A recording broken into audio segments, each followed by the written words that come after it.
એક નાનકડા ગામમાં રામુ નામનો એક ગરીબ પણ ખૂબ જ ઈમાનદાર દૂધવાળો રહેતો હતો.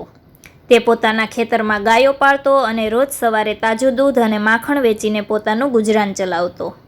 એ જ ગામમાં સોમચંદ નામનો એક લોભી અને ચાલાક કરિયાણાનો વેપારી હતો.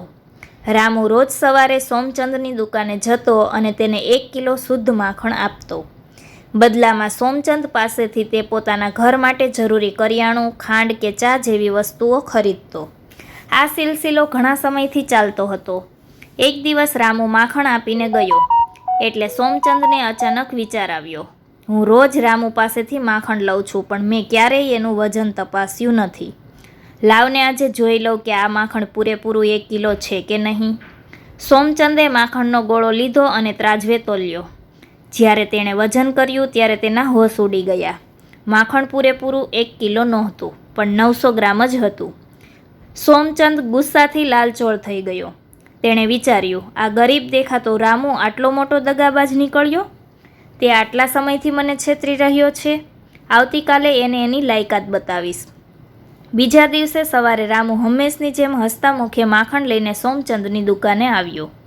તે જેવો માખણનો ગોળો મૂકવા ગયો ત્યાં જ સોમચંદે રાડ પાડી, ઊભો રહે રામુ, તારી હિંમત કઈ રીતે થઈ મને છેતરવાની? તું મને રોજ 1 કિલો કહીને 900 ગ્રામ માખણ પધરાવી જાય છે.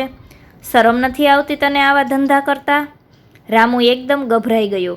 તેણે હાથ જોડીને ખૂબ જ નમ્રતાથી કહ્યું, શેઠ, શાંત થાઓ. મારાથી કોઈ ભૂલ થઈ ગઈ હોય તો મને માફ કરો, પણ હું કોઈ છેતરપિંડી નથી કરી રહ્યો.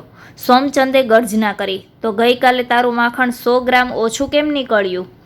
તારી પાસે વજન કરવાના કાટલા ખોટા છે? રામુએ નીચે માથું રાખીને જે જવાબ આપ્યો તે સાંભળીને સોમચંદના પગ નીચેથી જમીન સરકી ગઈ.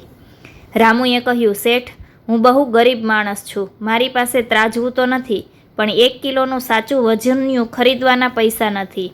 એટલે હું વજન કેવી રીતે કરું છું ખબર છે?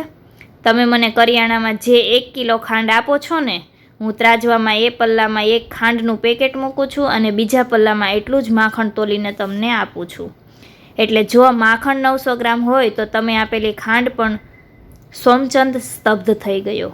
તેના બોલવા માટે કોઈ શબ્દો નહોતા બચ્યા. તે રામુને છેતરાવા માટે ઓછી ખાંડ આપતો હતો અને કુદરતના નિયમ મુજબ તેને માખણ પણ એટલું જ ઓછું મળતું હતું. આ વાર્તા આપણને એ જ શીખવે છે કે કર્મનો સિદ્ધાંત ક્યારેય ચૂકતો નથી. આપણે બીજા સાથે જેવો વ્યવહાર કરીએ છીએ, ભવિષ્યમાં આપણી સાથે પણ એવો જ વ્યવહાર થાય છે. જો તમે કોઈને છેતરશો તો સૃષ્ટિ કોઈને કોઈ માધ્યમથી તમને પણ છેતરશે. જો તમે સત્કર્મ કરશો તો તમારી સાથે સારું જ થશે. તેથી હંમેશા ઈમાનદારી રાખવી, કારણ કે આપણું કર્મ ફરીને આપણી પાસે જ પાછું આવે છે.